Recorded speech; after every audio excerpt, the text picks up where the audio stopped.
lesson, hopefully I aim to progress on from lessons, so one follows the other. You don't have to go to the previous one in order to know what's going on in this lesson, but it helps to follow the story. Okay? Previous ones we were looking at, we looked at passing the guard, we looked at side, and now we're looking at the mount position. Alright? Sorry, we were looking at the mount position. Now we're going to look at the back position. So the main quandary we have is, how do I get from here to here, which is the back position. Back position being really good tactically, because I can attack him, and he has less options to attack back. All he has to worry about is protecting himself and escaping. There are a couple of counter-attacks, but they're very, very obscure. Mainly I have the majority of weapons at my disposal when I'm here. So being in this position, where I am, is good for me rather than him. It's not easy to get there, because when we're on the ground is in the way, and he's protecting his back that way, just simply by being on the ground, and hard for me to access the back. So we're going to look at ways to get to the back. One of them from the mount. This is really annoying. Okay, so one of the ways is 2-on-1 grip. Okay, you can try to just shove the arm across like this, because by shoving the arm across, you shove the rest of his body, and you start to open him up, and you start to take the back. It's not as easy as that, of course, because generally when people defend themselves on the ground, they keep their elbows in tight, and they protect the neck and your progression upwards. In previous lessons we talked about our position in terms of mount. So with the 2-on-1 grip, gripping here, and we are shoving here, like a lever. Grip the wrist, grip the elbow, and where his fist is pointing, we are directing his body, and then we are replacing the space with our chest here. Once we are here, we go around his head and we over-grip his arm here. So we're forming a big loop around his head. Your spear hand now goes through. Most of you will recognize this as a figure 4 grip. Okay? This is not the end of it. See this foot here? This one tucks in really close on his tummy. And I want to use my chest on his shoulder to keep him here, because his instinct is to flatten, and I don't want that to happen. So I want to be here, putting myself in the way, and getting up as high as I can. So when Sandy tries to flatten his back again, it's very hard. We're going to stop there. There's the 2 parts following this, but I want to make sure everyone's on the same page in terms of getting hit. So here we are. Start again. This is just going for a regular defense. He's just keeping it tight. He's not countering. He's not blocking my hips or anything. And grabbing the wrist, grabbing the elbow. Now, if you do this by doing that, and you remain static, he's not really presenting much of his back. So the trick is so as I push over, I'm taking the weight off a little bit, filling the space that was here with my chest. So all together here, but that means we can't replace that space with his elbow. Reach under the head, now his wrist, his hand goes through the hole, so you should create a loop here. Grab your own wrist, touch your foot in, nice and high, and then ask your opponent to see if you can put it back onto the ground. It should be quite hard. Everyone got that? Yes? So, new people, if you could actually, blue belts, if you could find the new people to partner up with, blue belts and higher, I'd be grateful. And apart from that, I'll come around and have a look, see if everyone's doing. Okay, 1, 2, 3, let's. We can go with this position. Let's get into this position first of all. So, push over, fill up a gap, figure 4 grip, and fill the space. So, there's 2 things we can do. The traditional, simple version, which I teach a lot, is the chair sit. Now, let's spin around. I'll show you what I'm doing on the front, and I'll show you what I'm doing on the back. So there's an importance with this foot being dug in here, because otherwise his hips would travel forward. I don't want to do that. Also, it gives me a platform with which to rotate my body. If it's out here, the tendency is for me to rotate my body and end up flat on my back with his weight on top of me. I want to avoid that.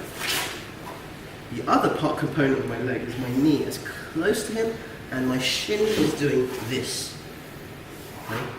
Rather than this. My shin is doing this. So shin is flush with his back. I'll turn around so you can see. Anyway, we're in this position, which you should all be in, filling the space. Now what I'm going to do is, as I align my shin flush to his back, I'm going to lift his head in this direction, like the hands of the clock. There is a slight movement for me to go backwards, because it's not strength, I'm just sort of using that momentum, but I'm not falling on my back. I'm lifting his head up, inserting my foot here, and I end up on my side. I'm not ending up here. Have a check. If you're ending up here, it means way on top of you, bad. If you're ending up here, on your shoulder, perfect. Chair sit, do that again. The whole thing for you guys. Foot, knee, shin, lift. Quickly insert this foot. Do not cross your feet over. Keep the heels tucked in tight. Nice and tight. Another small detail, we spin around. Around here, so we push tight. Is my head has to be here. Once Sandeep's head starts getting to the ground, I'm losing the battle. The key to back control is I have to be in line. The moment I lose that angle, as Sandeep's head goes towards the ground, if you notice what happens, as his head towards the ground, his vertebrae is coming outwards, my vertebrae here, so there's an angle. So I'm not in line anymore. You know immediately, as a telltale sign, you're losing back control. We're here, and he's trying to escape. I'm keeping my spine in line with his. And that's your goal. Anyone want to see that again? No? All got that? Work with the same partners, 3, 2, 1. Let's go. And the second part of the pathway. One path leads to the back using the chair sit, the other path is belly down. Let's have a look at that. Just before we do that, a couple of things I saw people doing is when it's very tight and it's equal, I can pick either hand. If he has crossed over, because this is a common defence as well, you really only have a choice of the top hand. Now if we go back to either one, it doesn't matter, but this one is the more common. The reason why you can't do this is because it's too tight, right? It's very hard to leave it something like that, whereas if you go underneath fingers in, you have a better chance of securing some sort of purchase at the wrist. Now I saw some people just using one hand to do that. It's fine for drilling, but in practice, Sandeep doesn't let me. It's not going to. You need the assistance of this hand. This pushes while this pulls. Now, in the worst case scenario, if this hand stays here, and you don't have the hand usually coming around here because you're normal gripping, you have at least some weight of grip fighting from here. The point is you must not let his back come to the ground. So from here you can start to work, even if it's a tough battle from here. But there are other techniques to deal with that, which we'll cover another time. Let's move that a bit. Okay, so I said there was a second version of getting to the back, and this is it. Right, so we're going to do this, back. Now with this technique, I'm using my chest and I'm rolling him forward. I don't want my foot trapped, so I'm raising the heel, putting it on his leg, which is a lever. Now it's a lever. I'm pushing his leg away as I go round to his back with my belly down. I have to lift to get my other foot in, and I keep his legs off the ground. And I stretch him out. This is nasty. There is a finish if you want this as well. Grab the gi, put a hand, and this usually will go unanswered because he's pretty much trapped his own arms underneath. Okay. So, whole thing. Arm drag. Fill the space. You must not let him get his back to the ground. Lick them nice and tight. Now the crucial details with my heel. If I just do this without moving this foot, and I roll him onto his back, he pretty much, it's quite hard actually, and he pretty much rolls onto my foot. I lift the heel, push his leg away, lift it up, fill the space, back down, stretch him out, and then we can go for choke there. Quite a simple technique, but I think that tiny detail of the hip, like extending him. Sandeep lifts his leg up. What I'm doing is pushing that out of the way, which allows him to roll. If I can't push that out of the way, it's quite hard to roll him. And that's the theory. Everyone give it a go? I'll come around and help you if you're interested. Okay, brings one step. So we've got to the back position. What can we do from there? The first most important thing is we stay there. You cannot lose the back position. Work so hard to get there. So this is a quick drill on how to maintain back control, and I'll throw in the finish that we were doing in the previous technique. This time, we practice from here. Very rarely will you actually end up in this both seated position. This is simply a training drill. Okay? In real terms, we will either be here, or we'll be here, or as you saw, he's on his belly and I'm on my belly. Okay? Or even weirdly here, which, as we've decided, is not good for me. Alright, so don't be there. But for training purposes, for ease of access, we practice our techniques in a seated position, just because it helps. So first of all, this grip here, where I'm gripping here, which is the emphasis of today, try not to use your thumbs, include them with the fingers, and you're over gripping here. Nice big forward. You keep it very tight here, and your chin is on your shoulder, and your feet are tucked in. If you do have to fall to one side, your feet, the bottom leg should be pointing up, and the same on the other side.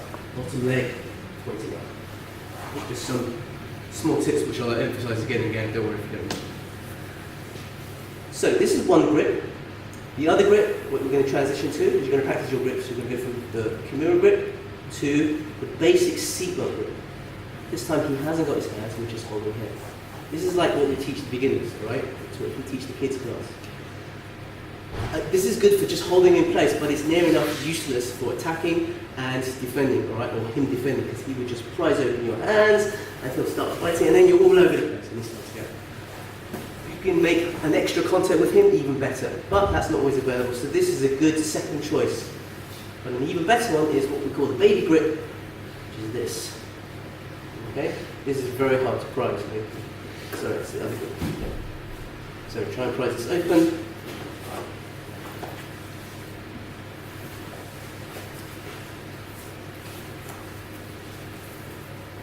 It's much harder than this. Try and prise this part. Try not to. Right. So what we're going to do is various grip positions. Number one, your figure four, which is the one we've been using. So get that and ask your partner to just prise your hands apart. You might get it eventually. Second one is without the use of his hands. You're holding your own hand. You're asking him to prise that apart. All of this has to be done, by the way, with your feet tight, your chin on his shoulder, and your hand tight. Okay. The second one is the baby grip, which is from here to here. It's much like more closer to the rear naked choke. Holding here and ask him to prise that up. See how high his hands have to go to break that open. Bear in mind, you're not allowed to peel fingers apart. Okay. So that's. I'll throw in another grip, the over grip. We could do two over grips, and ask him to prise that apart. This is very hard. Okay, so I'll throw that in. So, 1, 2, 3, 4. Practice those with your opponent constantly trying to unhook and unravel your grips. Yes? Yes. Okay, let's go. Just to give you something to aim for. So, doing grip battles. Since we're playing gi, we want this open. Okay? So that's our aim. He's obviously going to make it a little difficult for you, hence the grip battle here. Here. Open up, thumb in high. Now if he's reaching up to defend, that's your time to take this technique. If you spin around, you can see what's happening with this hand. The way I've been taught it is I use the back of my hand like a blade, the blade of my hand, like chopping across the neck, and I'm moving my hand across that way, while this one goes across. Here, so I'm kind of like doing this scissoring action. Yeah, it's a strangle. Some of you don't have gis, so what I suggest is for the people partnering up, the people without gis, is to go for the one-handed rear naked choke, right? Which is equally good, but probably more relevant to Megan. Right? So, you want to see it again? Yes, it's probably showing again, right? So it's up to you if you want to do a grip battle or you just want to take it slowly. If you want to take it slowly and step by step. The arm that's underneath the armpit opens out, the gi, so therefore it allows the arm that's over the shoulder to take a nice deep lapel grip. Thumb in first. This is going to pull across his neck. It's very hard because if you just lift his arm, he's not going to let you. He jams it in there. So you wait for your moment when he's defending. That's your time. The sort of chopping part of my hand goes across his neck down like that. And I'm doing a scissoring action, and then we get the finish. Okay, please tap once you feel the pressure is on. Don't be a hero and pass out. Because I don't want Matt to puke on it. Alright, 3, 2, 1, let's go.